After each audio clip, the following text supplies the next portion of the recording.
Uh, Hello students. So in this lecture we will be talking about Ampere's Circuital's law. Ampere's Ampere Circuital law. Now remember, this is an alternate method to find magnetic field strength. Let me write it here. Alternate method to find magnetic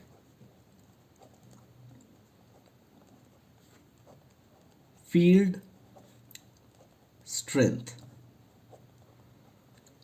Okay, and what is the primary or basic method? The basic method is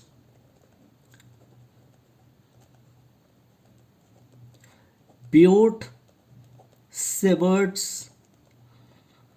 law, which we already discussed in the previous lectures. Okay, now for this, let's assume there are let's first assume there is one current. There is an infinite wire. This is infinite wire, and I'm looking at the infinite wires from the top. So basically the first infinite wire is going inside into the paper. The other, and let's say it is I1, the other infinite wire is coming out on the camera.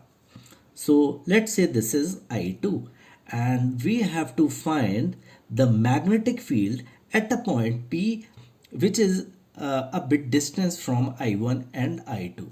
Now, one of the methods, to determine it is, Biot-Savart's law. We can do it directly, using the techniques or the formula which we have derived in the previous lectures. But similar to Gauss's law, we are working on the alternate method, and this alternate method is called Ampere-Circuital's law. So for this, the first thing is, draw a loop, draw a circle, try to make it symmetrical. And this is, I'm sorry, please bear with my figure. This is a circle and is Ampere loop, what we say. Okay, now in this loop, assume the direction of the flow of current in any way, may it be clockwise or anti-clockwise. Let's assume, just for this example, for the explanation here, that the direction of the current is this. Now you have taken this as the direction.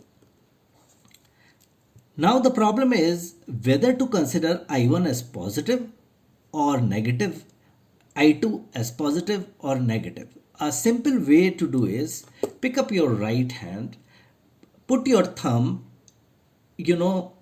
or rather, put your thumb straight in this fashion, and then curl your fingers in the direction you have assumed. Like, right now we have assumed this direction.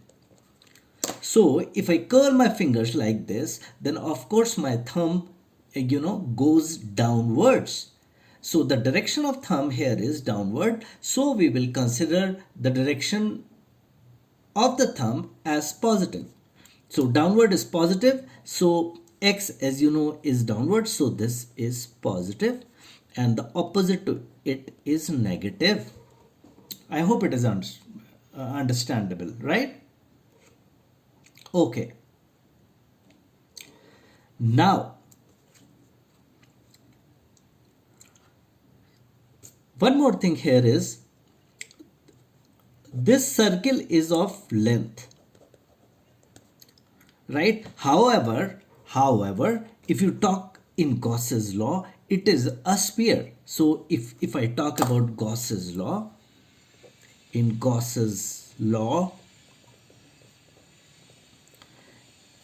it is a sphere and it is not length, it is space.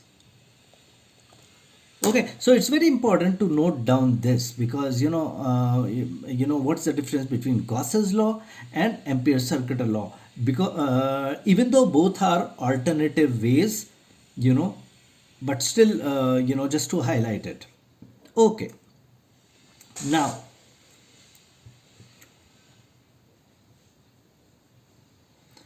correct. Now the equation of Ampere's circuital law is B dot dl is equal to mu naught I inside. So basically this is Ampere's circuital law. Remember, this is line integral. However, in the Gauss's law, as I said, it is a space integral. Okay, now coming on to what exactly this. So what this particular loop, let me break into small elemental lengths. Let's say this, this, these are all small elemental length. Okay, now each of the elemental length so let me put it other ways. Let me rephrase it. If the magnetic field at these of the incremental length is whatever it is, like b1, b2, b3, b4 or whatever, so the dot product of the magnetic field and the elemental length. Now the direction of the elemental magnetic field direction we know, the direction of the elemental length would be in the direction of the current. Let's say this, it would be tangential, this it would be tangential, this it would be tangential, and this it would be tangential. So Ampere's circuital law says that the line integral of the dot product of magnetic field and elemental length is equal to mu naught dot I inside. Now one more thing important here is I inside, in this case, any current which is inside this loop. So in this example, in this scenario, the current inside are only two. There are only two currents flowing inside. One is I1 and other is I2. I1 plus I2. But as per the direction what we have taken, as per the right hand curl rule, this is positive and this is negative. So this will be negative. So this becomes I1 minus I2. Okay. Now, remember one thing. Ampere's circuital law is valid in all the scenarios. However, it is useful only in the three scenarios. So it is valid in a lot of books. It is written that there is limited validity. No, it is valid always, but it is useful in only in the normal these three scenarios. Otherwise, also it is valid, but it becomes very tedious, and rather than using this method, we would prefer to use other method or the basic method, which is Biot-Savart's law. Okay.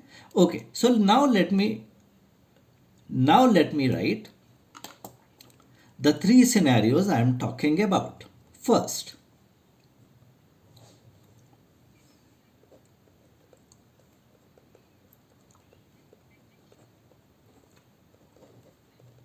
B is tangential to length, non-zero, and constant throughout. First thing.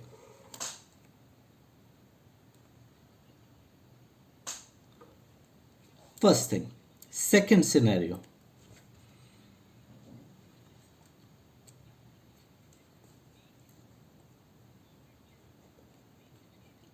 Second is B is normal to length. In this case, theta would be 90 degree. In this theta would be 0 degree. And the third case is B vanishes, which is B is equal to 0. Now,